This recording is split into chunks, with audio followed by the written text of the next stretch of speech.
Maria Raquel, que é muito importante que você possa adquirir o catecismo da Igreja Católica. Você precisa ter, eu brincava com ela ontem, mas falando sério, em uma das mãos a Bíblia, na outra mão o catecismo. Aí você põe o terço no pescoço, resolveu. A palavra de Deus, o ensinamento da igreja, a devoção a Nossa Senhora. E hoje, meus irmãos, sem agredir a OB, nós estamos vivendo uma época difícil, quase que as pessoas têm que ir confessar levando o catecismo debaixo do braço. Então ninguém pode dizer que aquilo é ou deixou de ser pecado contrariando o catecismo da igreja. Aqui é a nossa verdade, aqui é a nossa bússola. Então é necessário que todo católico se volte a este estudo, como aqui o Exército de São Miguel está tendo esta importante formação. Então hoje nós veremos o 5º e o 6º mandamento. Seremos bem breves, centrados, para que possamos na oração ir também aprofundando este mandamento.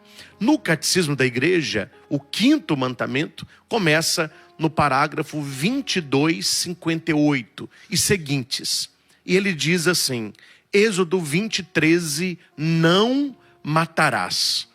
Depois ele cita Mateus 5, 21 a 22. Ouvistes o que foi dito aos antigos, não matarás. Aquele que matar terá de responder ao tribunal. Eu, porém, vos digo, todo aquele que em se encolerizar contra o seu irmão terá de responder no tribunal. Então veja, meus irmãos, se no Antigo Testamento o matar, ele era algo físico, Jesus, ele aprofunda este mandamento, dizendo que eu não mato o outro só quando eu acabo com a vida do outro, mas eu mato o outro quando eu falo mal do outro, quando eu acabo com o sonho do outro. Quantas pessoas nunca mataram ninguém, mas dizem assim, fulano de tal morreu para mim. Eu não cumprimento fulano de tal. Onde ele entra, eu saio. Eu nem suporto ver uma pessoa dessa. Quer dizer, você a matou no seu coração. E o catecismo nos ensina que a vida humana, ela é sagrada. É sagrada porque desde a sua origem, ela encerra a ação criadora de Deus e permanece para sempre numa relação especial com o Criador, seu único fim. Atenção, só Deus é o dono da vida, do começo ao fim. Ninguém em nenhuma circunstância pode reivindicar para si o direito de destruir diretamente um ser humano inocente, da gestação até a sua morte natural. Então, resumidamente, é isso que a igreja nos ensina a respeito do 5º mandamento de Deus. E mais uma colocação apenas. Para nós que somos cristãos, católicos, nós temos que ter no nosso coração a certeza que a nossa vida não nos pertence. A nossa vida é dom de Deus, pertence a Deus. Deus nos comprou com o sangue de Jesus Cristo. Então há pessoas que vão dizer assim, meu corpo, minhas regras, minha vida, minhas regras. Não, nós não nos pertencemos mais. Nós pertencemos ao Senhor. A Sagrada Escritura nos diz através de São Paulo, se vivemos é para o Senhor que vivemos, se morremos é para o Senhor que morremos, vivos ou mortos pertencemos ao Senhor. E depois você vai certamente aprofundar no seu catecismo o respeito à vida humana. Depois diz sobre um pouco do homicídio, o aborto, os pecados contra a vida, a eutanásia, o respeito à dignidade, o escândalo, a questão da pesquisa científica, o respeito, aos mortos e procurar sempre a paz. Então, o catecismo nos dá de maneira bem sucinta e resumida a profundidade daquele mandamento que vale a pena aqui lembrar, certamente já refletindo sobre isso, que o mandamento não é uma imposição, é uma proteção. Quando Deus deu os seus mandamentos, é para que nós pudéssemos viver. Eva pecou, Adão pecou pela desobediência. E pelo pecado entrou a morte no mundo. Quando o Senhor dá essas palavras a Moisés, os mandamentos, é uma proteção para que tivéssemos vida e vida plena em Jesus Cristo. Não vale matar o outro e não vale também se matar. Matar os seus sonhos, uma vida onde a pessoa não se alimenta bem, onde ela não cuida da própria saúde, onde ela alimenta os seus vícios. Tudo isso vai contra o 5º mandamento do Senhor. Amém. Guarda isso no coração, né? Os mandamentos não é uma imposição, mas uma proteção.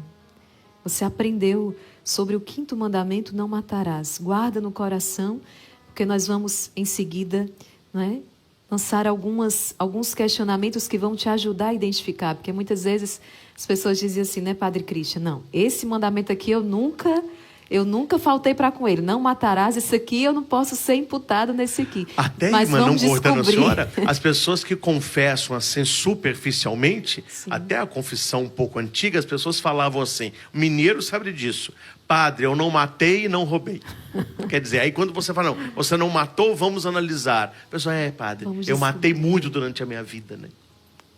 Então, vamos fazer isso nesta madrugada à luz do Senhor, identificando ali esses pontos de escuridão na nossa vida para que sejam iluminados. E como disse Moisés, que possamos proclamar, o Senhor é um Deus que perdoa. Pai nosso que está... O Santo que nos convence de que nós pecamos.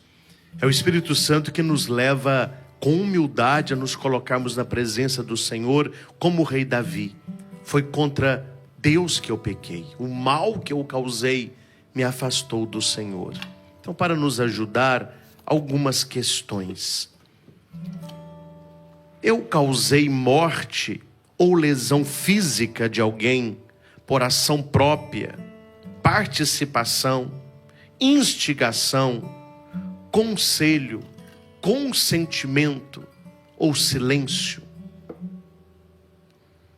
Eu trouxe no meu coração a intenção de matar alguém, uma intenção que alguém morresse. Eu desejei a morte de alguém.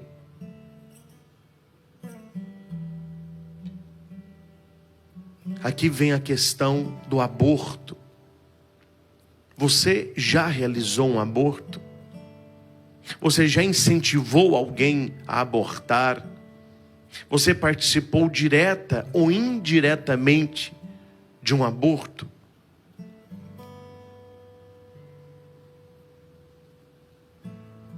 Aqui entra a questão da eutanásia. Quantas e quantas pessoas abreviam a vida de entes queridos, não na hora do Senhor. Mas a pessoa está sofrendo tanto, era melhor que ela morresse. E muitos realmente abreviam esta vida. É um pecado que devemos olhar. Queremos olhar também a questão do suicídio. Você já tentou tirar a sua vida? Você já pensou em tirar a sua vida? Você já incentivou direto ou indiretamente que alguém tirasse a sua vida? O não matar tem a ver com outro, mas tem a ver também comigo.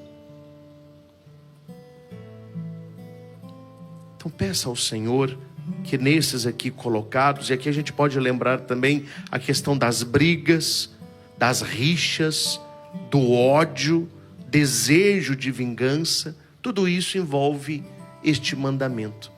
Que nós vamos cultivando no nosso coração o joio do ressentimento, o joio da baixa autoestima, de uma autoimagem distorcida. Quantas e quantas vezes uma pessoa que não se perdoa, ela acaba perdendo a dignidade da sua própria vida. Aprender, meus irmãos, a carregar a cruz de cada dia. A carregar a cruz de cada dia. Quantas pessoas eu já atendi que pensaram em tirar a própria vida, tentando contra este mandamento, e aqui tirar a própria vida, e já tentou tirar a vida de alguém. Na verdade, a pessoa não queria nem se matar e nem matar o outro, mas ela queria resolver um problema do jeito errado. E o jeito certo é voltar a Deus. Jesus vai dizer: eu vim para que tenham vida e vida plena. Esta vida é a minha e também a do outro. Amém. Pai nosso que estais nos céus, filha que estava enfrentando uma situação tão difícil, né? E ela colocava: eu rezo, mas não dá certo, eu rezo, mas a graça não chega. E conversando com esta senhora, ela revelou uma mágoa no coração para com seu esposo, de quem já estava separada há muitos anos. Mas havia ali uma mágoa, um ressentimento. Ela matou aquele esposo dentro do coração. E naquele momento eu dizia para ela: primeira coisa, esse obstáculo aqui tem que ser tirado da vida da senhora. Não é? Muitas vezes as dificuldades que vêm é como um efeito cascata, é como um jogo de dominó. Você derruba a primeira pedra e sai derrubando todas as outras. Então, encontrar no coração aonde eu caí neste mandamento, onde eu matei, onde tanto o outro como a mim mesmo, quantas pessoas que experimentam como que uma morte em vida, porque né, se mataram. Isso é tão forte. Então, pedir perdão ao Senhor. Todas as vezes que rejeitei esse dom belíssimo da vida. Todas as vezes que não amei o outro. Inclusive os meus inimigos. Porque é esta a palavra de Deus. É rezar, interceder. É amar até mesmo aqueles que nos ferem. Então, junto com o exame, pede a graça ao Senhor. O arrependimento, a contrição e a resolução de acertar. Pai nosso que estais nos céus, santificado seja o... Não matar o outro, não me matar, me leva a uma entrega ao Senhor. Aqui, meus irmãos, vale a pena. Eu tenho certeza que há pessoas conosco que já têm uma caminhada longa de fé. Outras estão experimentando o Senhor agora. Nós temos que tomar muito cuidado com aquilo que nos disse o Papa Bento XVI sobre o relativismo da verdade. O que nós mais escutamos hoje: ah, mas isso para mim não é pecado. Ah, isso para mim não é errado. Só que o reconhecer-se pecador na presença de Deus não é aquilo que não é errado para mim, mas aquilo que Deus colocou, aquilo que o Senhor nos preserva. E aqui vale a pena pensar: nós pecamos no excesso de comida e bebida, o pecado da gula. Há na nossa vida o pecado da embriaguez, o abuso de álcool, medicamentos, drogas. Eu coloquei em perigo a minha vida e a vida dos outros. Por exemplo, a pessoa bebe e sai dirigindo. Este é um pecado. Colocar em risco a própria vida ou membros do próprio corpo, se é uma razão suficiente. Por exemplo, esportes muito radicais, situações que a pessoa ela pode morrer. Eu estava vendo um dia desse, irmão, um vídeo que eles me mandaram. Eu esqueci o nome do esporte, porque hoje tem umas coisas um pouco estranhas que chamam de esporte, né? Mas o que era? Eram uns rapazes pulando de um lugar para o outro. Eles iam pulando. E nos Estados Unidos eles estavam pulando de um prédio para o outro, como o Homem-Aranha mesmo. Pulou num prédio e voltou. Um escorregou e segurou. Por um tris, ele não caiu do 30º andar. Quer dizer, aquilo ali é um pecado contra a própria vida. Ele está arriscando desnecessariamente a sua vida, não é? Aí nós vemos muito na rua pessoas empinando moto, crianças na calçada. Quer dizer, são situações que nós devemos pensar: como eu tenho lidado com a sacralidade da minha vida e da vida do outro. Pai nosso que estais nos céus, Tempos são muitos, né? Mas o que a gente vale agora lembrar nesta última meditação é as pessoas que eu matei dentro de mim. As pessoas, porventura, não é? Hoje é muito normal, não é, falar mal do outro, destruir o outro. Nós vivemos esse mundo virtual. Vale a pena lembrar isso. Quantas vezes nós não destruímos o outro face a face, mas na internet nós acabamos com a vida do outro, com comentários, com calúnias. Algo que eu li aqui que tem muito a ver nos dias atuais, não é? Eu tive até um embate com um casal um tempo desse sobre a vasectomia, né? Ligadura, Aqui está dizendo, ó, apesar da prática muito generalizada, mesmo entre alguns católicos, trata-se de pecado mortal. Não é fechamento à própria vida. Então penso que esse não matar é muito amplo. Eu não posso matar o outro nem realmente e nem emocionalmente. Destruir o nome do outro, acabar com a reputação do outro, destruir a esperança, o sonho do outro. Então tudo isso nós queremos que o Espírito Santo possa aprofundar em nós todo o mal que nós causamos, toda morte física, emocional, espiritual. Quantas vezes nós matamos o sonho dos outros? E achei tão interessante que aqui no final vai falar até sobre a morte de animais, né? Pessoas que têm o prazer de matar a criação de Deus. Então tudo isso nós queremos colocar aos pés do Senhor e que o próprio Espírito Santo vá suscitando no nosso coração aquilo que nós fizemos contra nós mesmos ou contra o outro que gerou uma situação de morte. É importante que o Padre Christian trouxe, essa mentalidade contraceptiva, essa mentalidade de, né, evitar a vida, evitar filhos a todo custo. O exame de consciência apresenta aqui também a inseminação artificial, a fertilização in vitro, também a manipulação da vida. E, gente, isso quem está dizendo não sou eu, Padre Christian Shankar. É a igreja, existem documentos da igreja a respeito disso. Então, pode pesquisar depois, aqui o tempo é muito diminuto.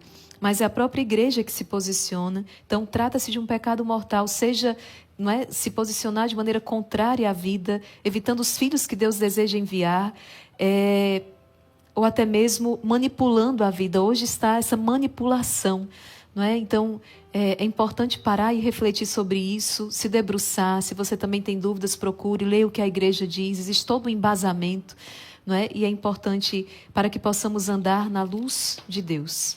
E aqui, irmã, uma frase apenas resolve muita coisa. Sobre a questão dos casais. Claro, você pode procurar um sacerdote, os documentos da igreja, mas num primeiro momento uma frase nos ilumina muito. Moralmente falando, a questão inseminação in vitro, operações, etc., a igreja ensina assim: o que ajuda é permitido, o que substitui é proibido.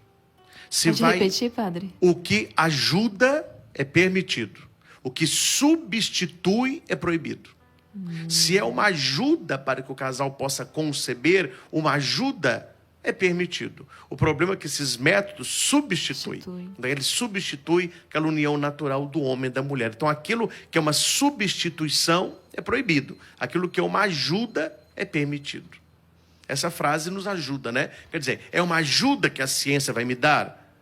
Então, faça. Não vai substituir. A gente não consegue, então a ciência substitui isso, fazendo fora de nós aquilo. Aí é moralmente, né, pela igreja, é considerado um pecado, porque está substituindo a ação de Deus. E uma coisa que eu digo muito, irmã, nós temos que ter fé, gente. As pessoas parecem que estão vivendo uma vida cristã sem fé. Eu oriento inúmeros casais que vão lá receber a bênção, a questão do neném, né? Eu falo, gente, se for de Deus, você não precisa fazer nada. Na hora de Deus, a criança virá. Se não for de Deus, você pode gastar a sua fortuna, o neném não virá. Isso tem acontecido. Quantos casais que estavam fazendo tratamentos, até inseminação artificial, pararam com tudo, começaram a colocar mais oração, procuraram nutrólogos, aí sim ajuda, não é? A própria alimentação, o controle hormonal. O neném veio. Quer dizer, enquanto eles estavam tentando substituir, a graça não veio. Quando eles se entregaram, Deus começou a agir. Então, é preciso fazer aquilo que a gente pode e acreditar que Deus fará aquilo que a gente não consegue fazer. Se ajuda, é bênção de Deus. Se substitui, você está abrindo mão da sua fé para algum recurso humano, substituindo também a graça criativa de Deus. Entra essa questão também, não é? Os anticoncepcionais, a chamada pílula do dia seguinte, que também é abortiva. Hoje, parece-me que na cabeça de algumas pessoas o importante é a relação sexual. E isso é uma coisa que nós estamos vivendo um período difícil, irmã. Que as pessoas estão concentradas na relação sexual. E as pessoas deveriam estar concentradas no motivo da relação sexual. Porque a gente não vai curar um câncer com uma aspirina. Para o mundo que nós estamos, a cura do ser humano, ela é algo mais sacrificial realmente. Uma pessoa que quer agradar a Deus e que quer viver uma vida santa neste mandamento, aí a gente já entra um pouquinho no próximo, né? Aí vem a castidade. Aí vem a gente colocar a Deus e consagrar a Deus também a nossa sexualidade. O chamado de Deus, porque a igreja ela está preocupada com a sexualidade. O mundo está preocupado com a genitalidade. São coisas totalmente diversas. Então nós precisamos realmente nos colocarmos na presença de Deus e entender o que Deus ele quis com a questão do sexo. O que Deus quis com a questão da própria vida. Como eu entendo a minha vida, a vida do outro, a vida de uma criança. Quando você entende isso, você automaticamente exclui as outras coisas. Eu lembro-me, no meu tempo de seminário, o professor